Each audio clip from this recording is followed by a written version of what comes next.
Hello everyone, magandang oras sa ating lahat. Welcome to my videos. Maraming salamat sa panonood at lalo na sa mga nag-subscribe. Thank you guys. At kung bago ka pa lang dito sa aking videos, huwag kalimutan mag-like, comment, share, and subscribe para updated ka sa aking mga bagong upload ng mga videos na mayroong magandang kasaysayan at halaga tungkol sa ating mga barya.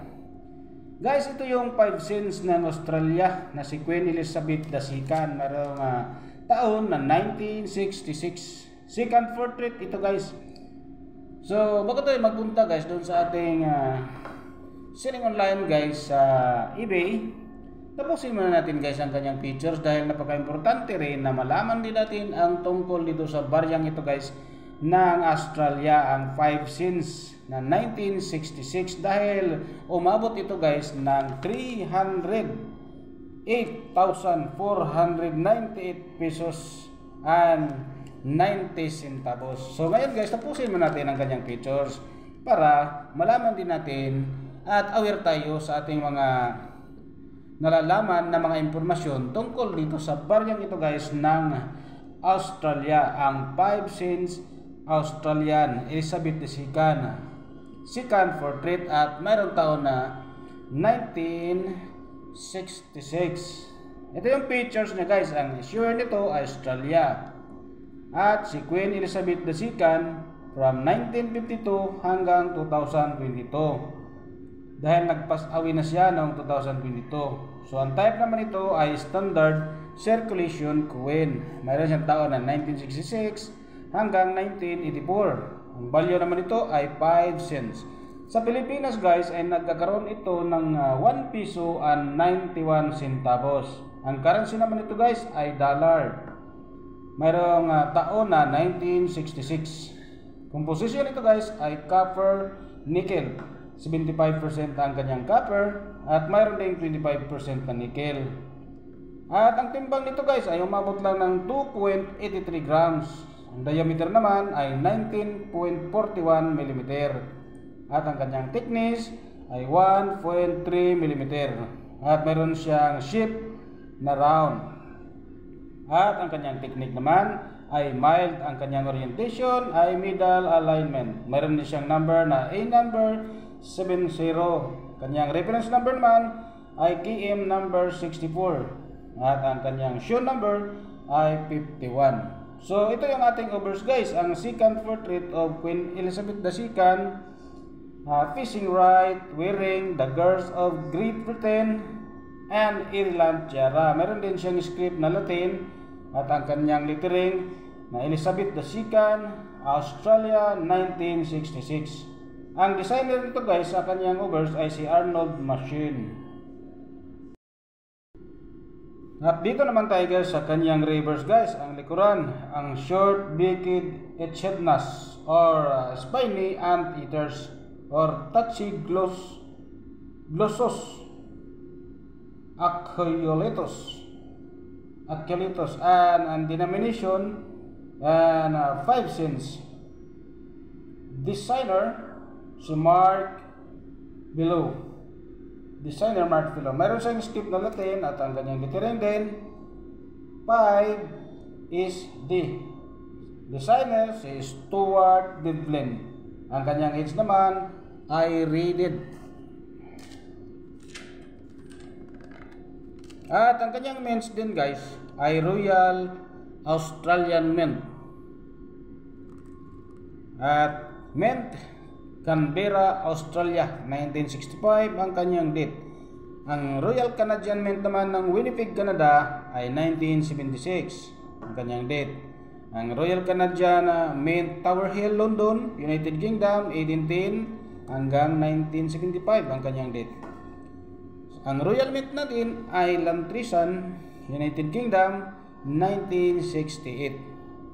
Mayroon din tayong comments dito guys. Introduced in 1966 at the commencement of a decimal currency in Australia, the 5 cent coin was struck in copper nickel. This coin with a second machine portrait of the queen was replaced in 1985 with the third Raphael D. McLough portrait. So, ang ating 1966 guys ay mayroon siyang 0.09%. At wala siyang presyo ang ating Bio Your Set yan guys ha. Ang carded with 0.3%.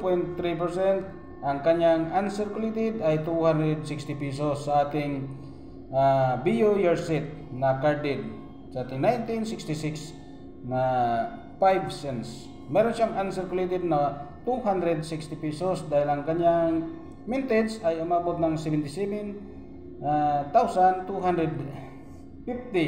kapiraso. Ang ating circulation naman sa environment 19%. Meron siyang very fine na 14 pesos at ang kanyang extra fine 29 pesos. About uncirculated ay 92 pesos. Uncirculated 92 pesos din. Dahil meron siyang example na 45,384,000 kapiraso. Ang ating circulation ng Canberra Mint sa 19%. Circulation coin. So dahil marami ang kanyang mintage, meron siyang uncirculated na 92 pesos. Ang ating namang circulation ng London Mint ay 7%. Mayroon siyang extra fine na 18 pesos, about uncirculated 29 pesos, uncirculated is 180 pesos. Dahil mayroon din siyang 30 million examples sa ating circulation sa London Mint. So yun guys, ang ating nakuha dito sa ating source of information sa innomista.com. So ngayon guys, dito naman tayo sa eBay. Dahil mayroong nakadisplay doon guys ng umabot ng 5,523 pesos na may grado siya guys galing sa ating PCGS na PR67 decam. So ang halaga guys ay 5,523 pesos. Sa hindi yan guys, hindi yan siya error dahil mayroon siyang grado na PR67 at meron din siyang halaga na 5,523 pesos. Ngayon guys, dito naman tayo sa ating prop strike error coins. Dahil umabot ng 308,498 pesos and 90 centavos. So napakataas guys kung mayroon siyang error. Yan ang tinatawag guys na prop strike error coins. Nakadisplay ito guys sa ating selling online sa eBay ng 5,684 pesos and 52 US dollar pala ito guys, 5,684 US dollars. So umabot ng 308,498 pesos. So yun guys, kung meron kayong mga ganitong coins guys na ating 5 cents ng Australia na tinatawag na